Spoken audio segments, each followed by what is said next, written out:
श्री गणेशाय नमः। कार्तिक महात्म्य तीसरा अध्याय।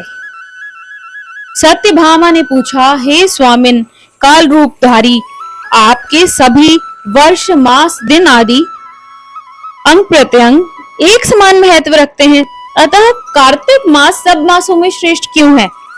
फिर सब तिथियों में एकादशी और सब मासों में कार्तिक मास ही आपको अधिक प्रिय है।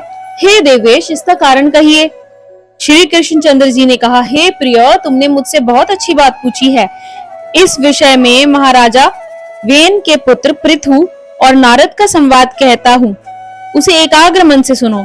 इसी प्रकार एक समय में नारद जी ने राजा पृथु से प्रश्न किया था और सर्वज्ञ नारद जी ने पृथु को कार्तिक मास की महिमा बताई थी। नारद जी ने कहा, हे राजन, बहुत दिन पहले समुद्र का शंखासुर नामक अत्यंत शक्तिशाली और पराक्रमी एक राक्षस पुत्र तीनों लोगों को जीत लेने में समर्थ हुआ।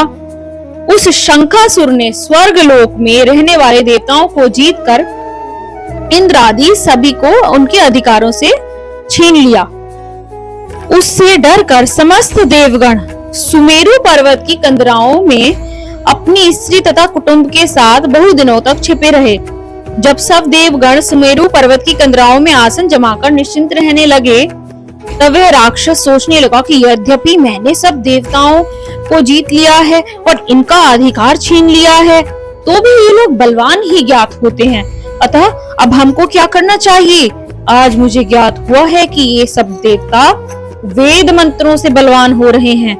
उनके वेदों को हर लेने से ये स्वतः बलहीन हो जाएंगे। नारद जी ने कहा, ऐसा मानकर शंखासुर विष्णु भगवान को सोते देख सत्यलोक से स्वयं उत्पन्न समस्त वेदों को चुरा लाया। जिस समय वह वेदों को चुरा रहा था, उसी समय बीजों के साथ यज्ञ मंत्र उसके डर से जल में छिप गए। शंखासुर भी वेद मंत्रों और बीज मंत्रों को खोजता हुआ समुद्र के भीतर घूमने लगा, किंतु वह राक्षस उन वेद मंत्रों को एक स्थान पर कहीं भी नहीं पा सका। इसी समय ब्रह्मा जी भी सब देवताओं के साथ पूजन सामग्री और उपहार लेकर बैकुंठ लोक में विष्णु भगवान की शरण में पहुंचे। श्री विष्णु भगवान को निद्रा से जगाने के लिए गाने बजाने के साथ उनका पूजन किया गया। उन लोगों की इस आराधना से प्रसन्न होकर विष्णु भगवान जाग उठे। उस समय देवताओं ने हजारों सूर्य के तेज सदृश देदीप्यमान विष्णु भगवान को देखा।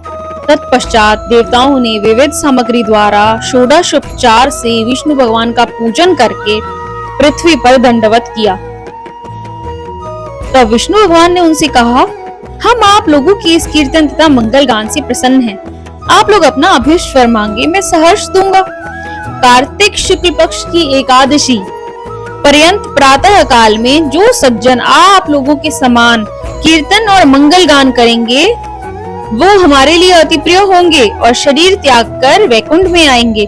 ये जो पाद्य, अर्घ्य, आचमन और जल आदि सामग्री आप लोग हमारे लिए लाए हैं, वे सब अनंत गुणों वाली होकर आपको आनंदित करेगी। जो शंखासुर सब वेदों को चुरा ले गया है, वो अब समुद्र में है। मैं सागर के उस दुष्पुत्र को मारकर आता हूँ। आज से मंत्र, बीज और यज्ञ के साथ चारों वेद प्रति वर्ष कार्तिक मास में जल में विश्राम किया करेंगे। अब मैं मत्स्य का रूप धारण करके समुद्र में जाता हूँ और आप लोगों की भी सब ऋषियों को लेकर हमारे साथ आए।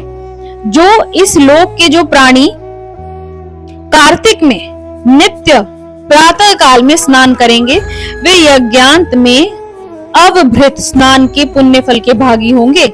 जो कार्तिक में स्नान और व्रत किया करेंगे, हे इंद्र, उनको तुम मेरे लोक में पहुंचा दिया करो। हे देवेंद्र, मेरी आज्ञा से उन सब प्राणियों को सब आपत्तियों से बचाते रहना। हे वरुण, तुम उन्हें पुत्र पौत्र आदि संतान देते रहना। हे धनाधिप कुबेर, मेरी आज्ञा अनुसार तुम उनका धन धान्य बढ़ाते रहना, क्योंकि इस प्रकार का आचरण करने वाला प्राणी मेरा ही रूप है। जन्म से लेकर मरण तक विधि पूर्वक जिसने यह उत्तम व्रत किया है, वह आप लोगों का भी पूजनीय है। आप लोगों ने मुझे कार्तिक शुक्ल एकादशी तिथि को जगाया है, इसी से यह एकादशी मान्य है और हमको बड़ी प्रिय है। हे देवता लोगों, ये दोनों व्रत विधि पूर्वक करने से प्राणी मेरे समीप पहुंच जाते हैं। इस प्रकार का ना कोई तीर्थ है, ना कोई व्रत है और ना ही कोई यज्ञ है जो स्वर्ग दे सके। नमस्कार।